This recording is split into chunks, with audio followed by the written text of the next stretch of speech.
Well, of course, that void can never be filled. But right after the attack, the first message of the Prime Minister to the nation in his address was, "Mitti mein mila denge, and we will go to the ends of the world. We will not spare the terrorists, the backers, the perpetrators." And I think today the kind of reactions that are coming from the family members is evidence of the trust that the nation has, Colonel Agarwal. Absolutely. I mean, you could, I saw that, speech by the Prime Minister when he made in Bihar. And there were two things which stood out. One was the sense of anger and outrage that he had, and the conviction that he has to take it to its final conclusion this time. And secondly, if you have noticed and if you recall, he made part of his speech in English. Yes, yes. And he switched to English. He switched to English and he addressed the world.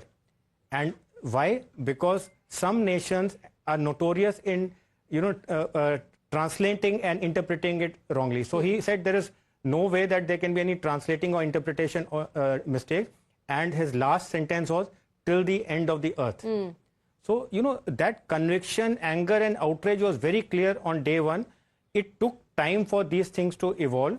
And finally, the product or the demonstration which has happened last night vindicates the time and effort which was, taken in planning and execution. Because you also have to be prepared for what's coming next. It's not just about, you striking and then you cannot not be ready for the challenges ahead, because there will be a response, which I believe we are already witnessing through these ceasefire, through how our civilians are being targeted at the LOC. Absolutely. I mean, in any armed conflict and war, you cannot have a success rate of 100% and no damage to yourself. You have to be prepared. Enemies, you're not a fool. He is also professionally trained armed forces. They are professionally equipped. They will retaliate in whatever manner they have to.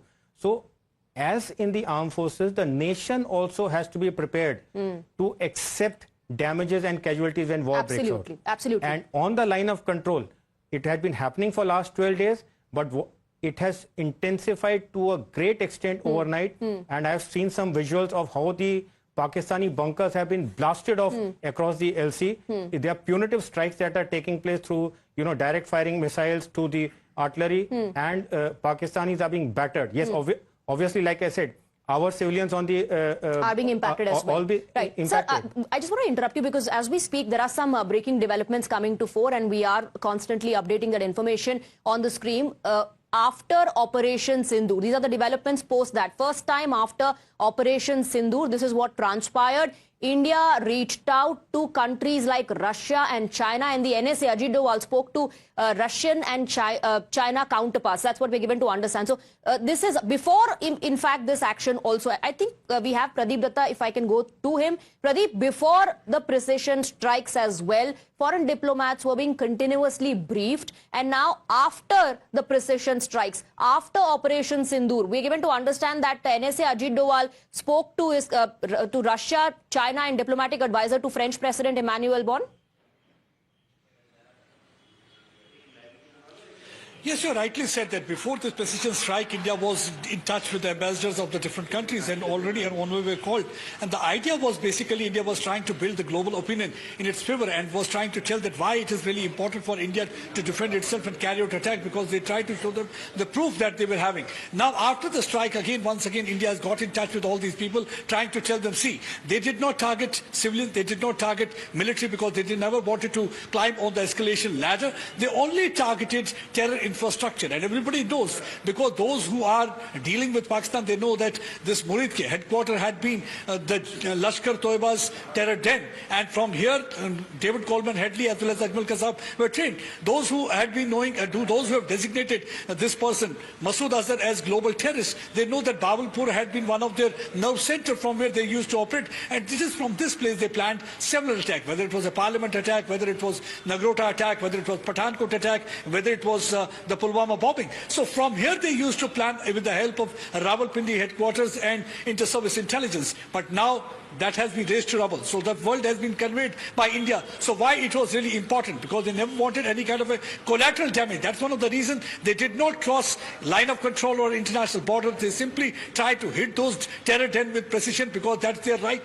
Because at the end of the day, as a country, they have to ensure that their safety and citizen safety is really very important, so that Pakistan is countries not able to spill their blood, and for their safety, they had to take certain measures, because if America can take, Israel can take, why India cannot take? How come you stop India? Already we have seen that the world's opinion had been in favor of India. Pakistan thought that this time, when India decided to freeze Indus Water Treaty, they thought that maybe the world will be crying horse, they will come out in favor of Pakistan. They said this, they will say that this is worst ever human rights violation. But nothing of that sort happened. Not a single country came out in favor of Pakistan, not a single country uttered a word, because they thought that maybe there will be hue and cry in the world. People will think that how come as an upper riparian you can stop water from moving down the stream to the lower riparian. All weather allies have also not spoken, while the NSA has spoken to his Russian and Chinese counterpart. And one thing that has been made evident, Colonel Agarwal, by India is that the response was measured, like you said, non-escalatory, and India will continue to act and retaliate if Pakistan chooses to escalate the situation. Absolutely. So 2 points are important. First is that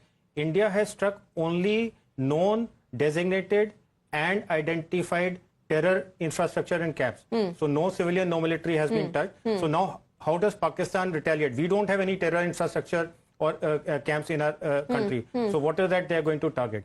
The second is India has maintained it very clearly that India retains the right to act against terror.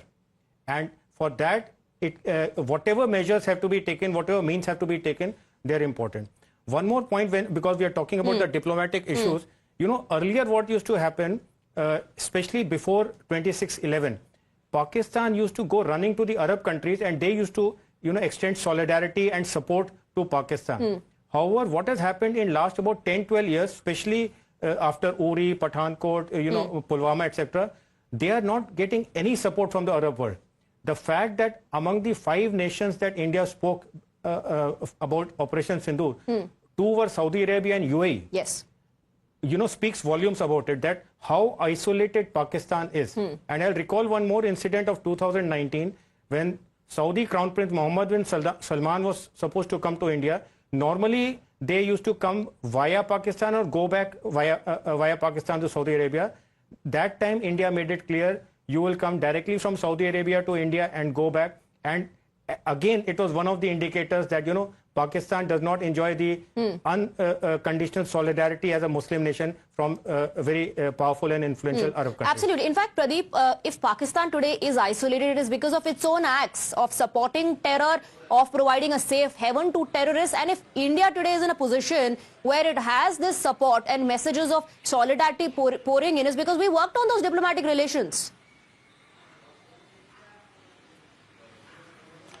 Yes, you're absolutely right, because earlier there used to be a saying that all roads lead to Rome, but over the period of time that saying has already changed. All roads lead to Pakistan when it comes to terror-related activities, whether it's directly or indirectly, because reason being that wherever any kind of a terror-related incident takes place, you'll find that there is somewhere the Pakistani connection. And now world is also knowing about this thing, and Pakistan can no more come out with that false narrative where they will try to project themselves as a goodbye kind of image. That's not really going to work. We have already seen this thing happening during United Nations Security Council consultation, that how the country snubbed Pakistan. Hardly anybody was with Pakistan except for the China and Turkey. I don't think that anybody is right now supporting Pakistan. So there are 197 countries in the world. Out of 197 countries, only 2 countries are supporting Pakistan, and Turkey has its own interest because they want to sell arms and ammunition to Pakistan, and that too at not that they're selling it at a very cheaper rate. They're charging more to Pakistan. And out of 49 Muslim countries, you'll find only one of the Muslim countries that is supporting,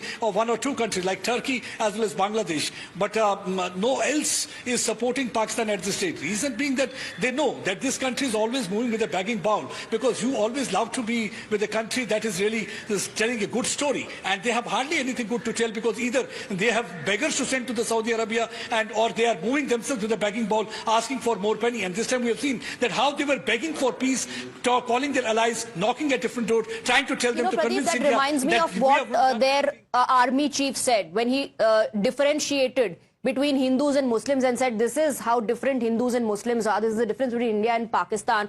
But even those Muslim nations today are not standing with Pakistan.